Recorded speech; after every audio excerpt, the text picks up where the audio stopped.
I think these are from the same authors. It's pros and cons of running educational hackathons in a gender-neutral fashion. And the authors are Yekaterina, Kovaleva, Ari Happonen, and Victoria Hasheela-Mufeti. So I'd like to request you to present your paper. Okay, so I once again hope that you can see my screen. And yeah, this paper was a logical continuation of our research I already mentioned. So what we have noticed that men, women, and non-binary people, they all suffer from stereotypes. And if we focus our event on getting more females, there is a threat that we will lose a male audience. So in this publication, we changed our focus to gender neutrality, and like now I want to talk about these pros and cons of running educational hackathon in a gender neutral fashion.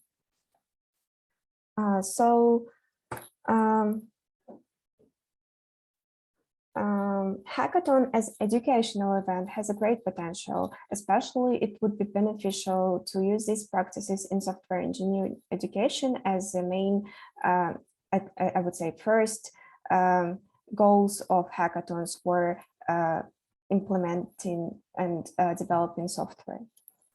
So hackathons help to build and test skills in a short time frame. These competitive environments stimulate creative thinking and team working, and hackathons could be separate courses, practical parts of the traditional course, or even exam replacement. In an educational context, the hackathon should reflect on a diverse student audience and strive to achieve gender balance. Even though there are positive examples of female inclusive events, for example, breastfeeding hackathon, there is still risks that by focusing on women's interests, we may discourage the male audience. Therefore, this paper focuses on designing gender-neutral hackathons. So there is no one definition of gender neutrality, but there are different approaches of understanding it. So the first one is that there is no gender assumptions and everything is acceptable for everyone. So there is no gender type, toys, names, colors, activities, etc. So, but I would say that it's an ideal assumption. So mostly people use two last approaches. The first one is second one is attention is equally paid to all genders. So men and women are different, but their interests are equally satisfied. For example, a book presenting both male and female students, scientists, etc. And something acceptable for both men and women, something which both men and women may be interested or accept. For example, a set of blocks is considered a gender neutral toy, or green color is a gender neutral color. For this gender neutral event, the measures which could be implemented are also divided into two groups: general recommendations and promotions. So once again, low competition could be a gender neutral recommendation, because from the literature we can see that not only women see competition as don't see the competition as the main factor of participating. So men also don't think that competition are required in these events. So we also can implement discrimination talks. So both men, women, and also non-binary people can share their experience and raise the questions of discrimination, so that people around will know what they are suffering from. Free grouping, both men and women like to spend their time with friends and see hackathon events as an opportunity to spend time with friends in an interesting manner. So this free grouping opportunity will help them to satisfy their needs, and also focus on social impact is not only interesting for women, but also for men. Promotion. So here we can also fight with stereotypes, not only aimed on women, but also on men. Use neutral language, so we can replace such words like fireman by firefighter, and also use he or she or singular they. Also use detailed description of tasks so that people with different backgrounds would know that they can apply their knowledge and skills in these events. And also easy to understand materials which everyone can relate to.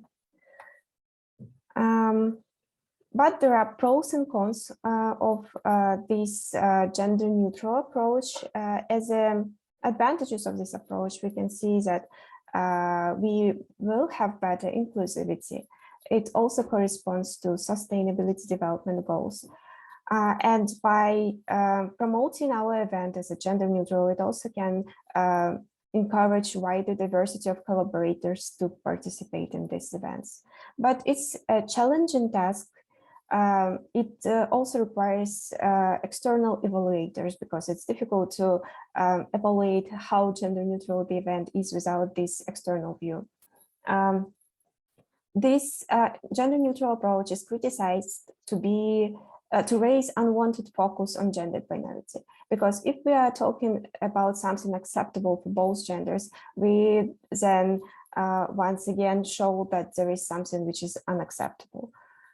And it also the risks that something which is acceptable for everyone wouldn't be interesting for anyone. So it's like the chicken which is not salty and not tasty for anyone. So as a future research idea, there are still questions on how to make this event attractive for students of all genders, because we need to remember that there are not only men and women, but also non-binary people. And the number of literature sources focusing on these non-binary participants of hackathons is relatively low. So we need to have more research on this direction. And once again, if you have any questions, feel free to ask.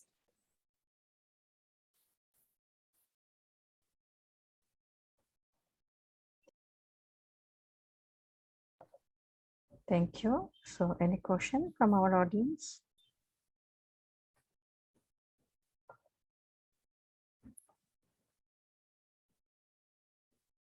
Okay, I think there is no question yet. Like from my experience, I can say that we do arrange a lot of hackathons in our country. So before the COVID, actually, most of them were offline programs. But after, during the COVID or now, we are mostly like arranging online-based programs. Yeah. But like when we are arranging the online programs, so some programs actually we arrange specially for women. These are only for the women only hackathons. These are mainly arranged to encourage the women, so that actually we are forcing that if you are women, then only you can participate. But when we arrange like a hackathon one, we find like generally we don't find like a girls team. So sometimes we find a blended team, like in a team there a boy or a girl, or depending on the pattern of the hackathon, there sometimes there are 3 or 4 members in a team. So actually we find that though there is 1 or 2 female members in the team, so in most cases actually we found the boy is in the leading role. The girl is actually a member of that team, but she is not in the leading role, or she is not leading the team. In most cases we find this. So this this is the scenario actually of our country. So the same goes like when we arrange the programming contest.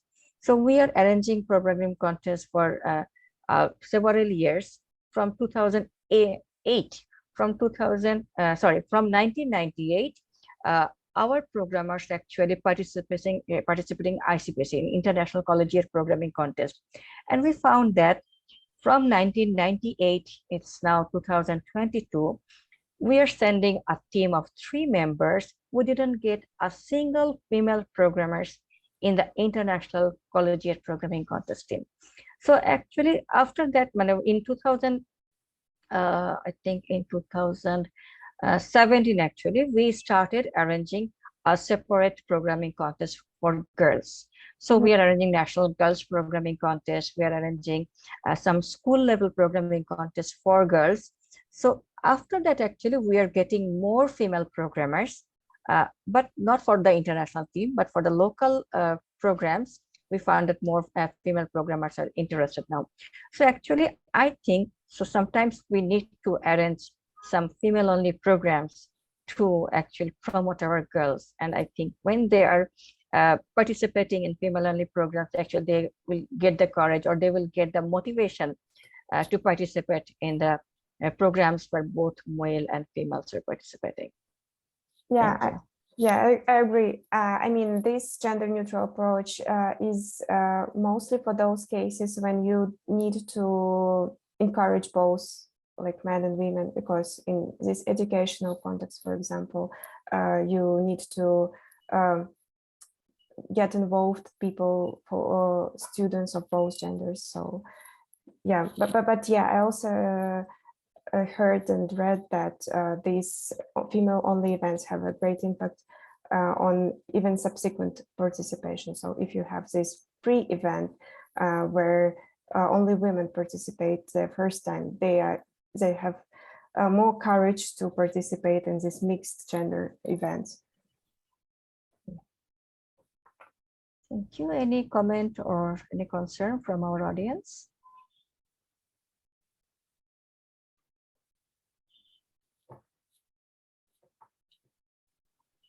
Okay.